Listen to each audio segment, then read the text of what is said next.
అందరికీ నమస్కారం.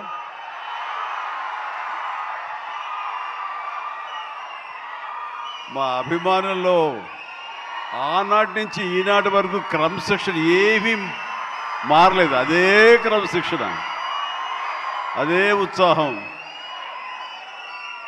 మాట్లాడేవాళ్ళు ఏం మాట్లాడతారు ఇందామంటే కూడా వినపడని అంత గొడవ చేస్తున్నారు మీరు. మీ ఉత్సాహానికి, మీ ప్రోత్సాహానికి మరొకసారి అందరికీ పేరు పేరున నా అభిమానులకు నేను స్వాగతం పలుకుతూ, మీ ఉత్సాహం మమ్మల్ని ఇంత వాణి చేసింది, మా రామ్ చరణ్ ఇంత వాణి చేసింది. సో ముఖ్యంగా మీ అందరికీ నా స్వాగతం పలుకుతూ, ఈ రోజున ఇక్కడికి నేను ఒక అతిథిగా వచ్చిన, ముఖ్యంగా ఒక సీనియర్ నటుడిగా, ఈ సినిమా మీద ప్యాషన్ ఉన్నటువంటి ఒక వ్యక్తిగా, ఈ రోజున ఈ సినిమా ఇంత పెద్ద హిట్ చేసినందుకు ప్రతి ఒక్కరికి యూనిట్తో పాటు నేను కూడా ధన్యవాదాలు తెలియజెప్పాలని వచ్చాను. ఇలాంటి సినిమాలు రావాలి, పరిశ్రమ సుభిక్షంగా ఉండాలి, కళకళలాడుతూ ఉండాలి. దానికోసం ఈ సినిమాని ఇంత పెద్ద హిట్ చేసినటువంటి ఈ సినిమా ఇంత విజయం సాధించినందుకు దోహదపడినటువంటి ప్రతి ఒక్కరికి నేను కూడా బాధ్యతగా నా హృదయపూర్వక ధన్యవాదాలు చెప్పుకోవాల్సిన సమయం ఇది. అండ్ ఈ రోజున ముఖ్యంగా చెప్పాల్సి వస్తే, నేను ఈ సినిమా చూసినప్పుడు ఒక భావోద్వేగానికి లోనయ్యాను. చాలా అరుదైన సినిమాలు కొన్ని ఆ రకమైన ఫీలింగ్ని ఇస్తాయి. ఆ సినిమాలో నేను ఒక క్యారెక్టర్ని, ఒక ట్రైబల్స్ యొక్క జీవన విధానాన్ని, వాళ్ళ ఆవేదాన్ని, వాళ్ళ బాధని, వాళ్ళ పోరాటాన్ని ఇన్ని చూడగలిగానే తప్ప ఏదో సినిమా బాగా చేశారు, బాగా యాక్ట్ చేశారు, అద్భుతంగా చిత్రీకరించారు డైరెక్టరు, ప్రొడ్యూసర్ బాగా రిచ్గా చేశారు అన్న భావం పోయింది. కేవలం ఒక ట్రాన్స్లోకి వెళ్ళినటువంటి భావం కలిగింది. ఎన్నో చోట్ల నేను కూడా క్యారెక్టర్తో పాటు క్యారీ ఆన్ అయిపోయి ఒక ఉద్వేగానికి లోనయ్యాను. వాళ్ళతో క్యారెక్టర్తో పాటు నేను ఆ బాధను అనుభవించాను. వాళ్ళ పోరాటంలో నేను ఒకనయ్యి ఈ సినిమాలో ట్రావెల్ చేశాను చూస్తున్నంతసేపు.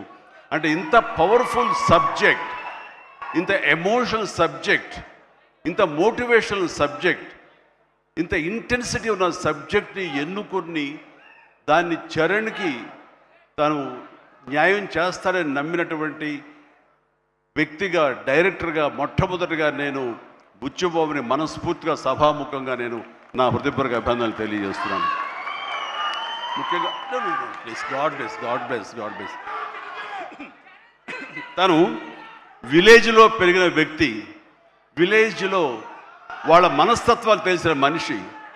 అందుకని ఈ కథ ఒక మట్టి కథ, మట్టి మనుషుల కథ. వాళ్ళ యొక్క ఎమోషన్, భావోద్వేగాలని తను పూర్తిగా నమ్మి అవపోసన పట్టిన వాడు కాబట్టి దాన్ని ఇంత అత్యద్భుతంగా ఈ తెర మీదకి ఎక్కించగలిగాడు, మనల్ని ఇన్వాల్వ్ చేయగలిగాడు.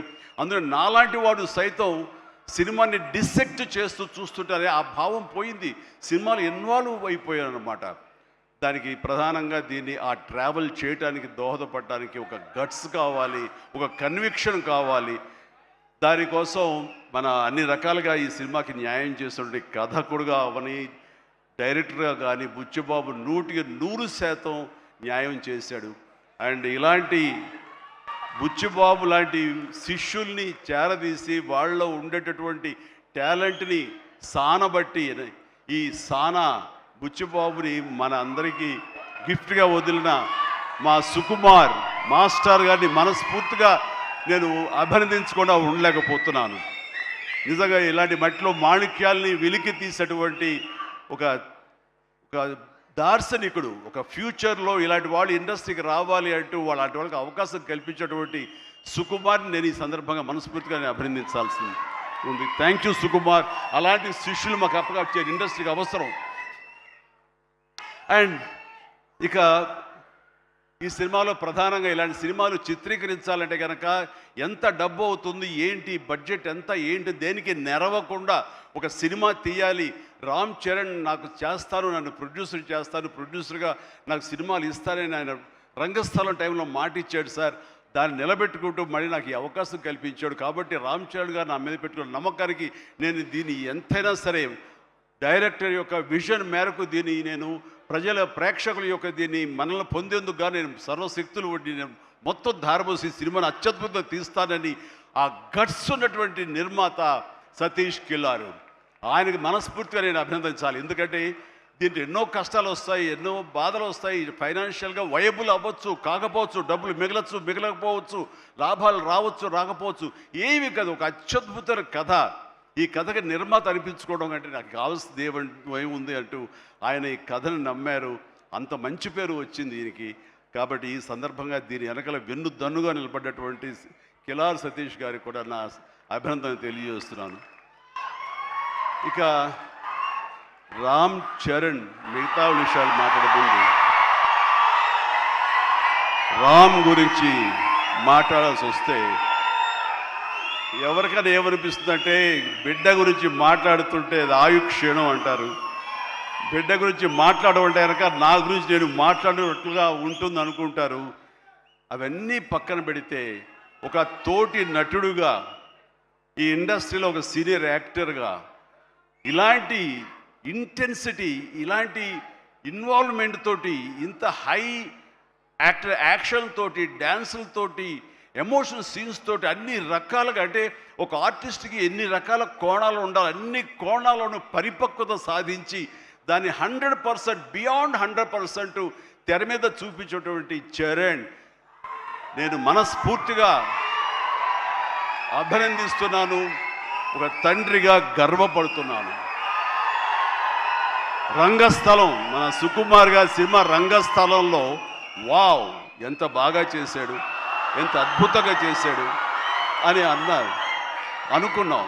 కానీ అలాంటి రంగస్థలాలు రావాలంటే మళ్ళీ ఎన్నేళ్ళు పడుతుందో ఏమో తెలియదు. ఎందుకంటే ఇవన్నీ కూడా అప్పుడప్పుడు తారసపడే గొప్ప అవకాశాలు ఒక ఆర్టిస్ట్కి పెర్ఫామ్ చేయాలనుకునే వాళ్ళకి. మిగతా అవన్నీ కమర్షియల్గా వస్తుంటాయి, మనం అందులో రాణిస్తాం, మెప్పిస్తుంటాం, డబ్బులు వస్తుంటాయి, అన్నీ వస్తుంటాయి. కానీ ఆర్టిస్ట్గా చిరస్థాయిగా నిలబడే సినిమాలు కొన్నే ఉంటాయి. అందులో రాజమౌళి సినిమా మగధీర కానివ్వండి, ఆర్ఆర్ సినిమాలు కానివ్వండి, సుకుమార్ రంగస్థలం కానివ్వండి, ఇంత త్వరగా ఒక 3-4 ఇయర్స్ గ్యాప్లో మళ్ళీ ఇలాంటి లాంటి సినిమా వస్తుందని నేను ఊహించలేదు. రియల్లీ ఆ రకంగా చరణ్ చాలా అదృష్టవంతుడు ఈ క్యారెక్టర్ రావటానికి. ఈ క్యారెక్టర్లో నేను చూస్తుంటే కాసేపు చరణ్ సినిమా అని కూర్చోనే తప్ప నేను కానీ వాళ్ళ మమ్మీ కానీ థియేటర్లో చరణ్ మాకు కనిపించలా, పెద్దే కనపడుతూ వచ్చాడు, పెద్దే ఆలరిస్తూ వచ్చాడు. సో ఇది చాలా రేరుగా ఉంటుంది. సినిమా అలా కట్టిపడేయటం, క్యారెక్టర్లో కట్టిపడేయటం అంటే కనుక తను ఆ క్యారెక్టర్ని అవపోసన పట్టాడు, దాన్ని పూర్తిగా దాన్ని నమ్మాడు. ఆ క్యారెక్టర్ డైరెక్టర్కి ఏం కావాలో అది డెలివరీ చేయాలన్నాడు.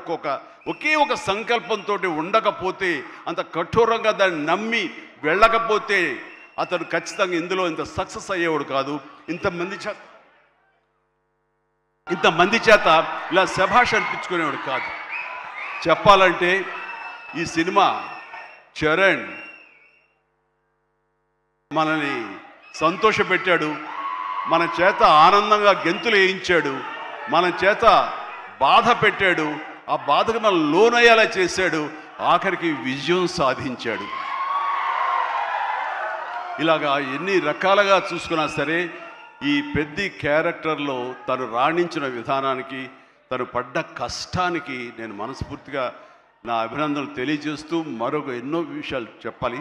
అందులో మరొక విషయం ఏంటంటే ఆర్టిస్టులు అనేవాళ్ళు వాళ్ళ క్యారెక్టర్లో ఎమోషన్ వాళ్ళు ఓన్ చేసుకుని ఫీల్ అవ్వాలి తప్ప వాళ్ళు ముఖవళికలతోటి, ఫేషియల్ ఎక్స్ప్రెషన్స్ తోటి, ఫేషియల్ మజిల్స్ తోటి రాణించి రక్తి కట్టించాలన్నది పెర్ఫెక్ట్ యాక్షన్ కాదు. చాలామంది గొప్ప యాక్టర్లు ఉంటారు, వాళ్ళందరూ కూడా వాళ్ళు తెర మీద బాధపడుతూ మనల్ని బాధ పెడతారు. కానీ లోపల ఉన్న ఫీల్ని వాళ్ళు ఫీల్ అవుతూ తన మనసు లోపల అంతర్గతంగా ఏమి ఫీల్ అవుతాడో దాన్ని కళ్ళ ద్వారా మాత్రమే చూపిస్తూ మనల్ని కంటదరి పెట్టించే విధంగా చేశాడే అది పరిపూర్ణమైనటువంటి నటన, పరిపక్వత ఉన్నటువంటి నటన. ఈ రోజున రామ్ చరణ్లో పరిపూర్ణత, పరిపక్వతను నేను 100% నేను సాటిస్ఫై అయ్యే విధంగా చేయగలిగాడు. మీరందరూ కూడా ఆశీస్సులు అందించే విధంగా, దాన్ని ఆమోదించే విధంగా ఈ రోజున తెర మీదకి కనిపించిందంటే కనుక అది దాన్ని మనస్ఫూర్తిగా ప్రతి ఒక్కళ్ళం అభినందించాల్సినటువంటి ఇది. ఇక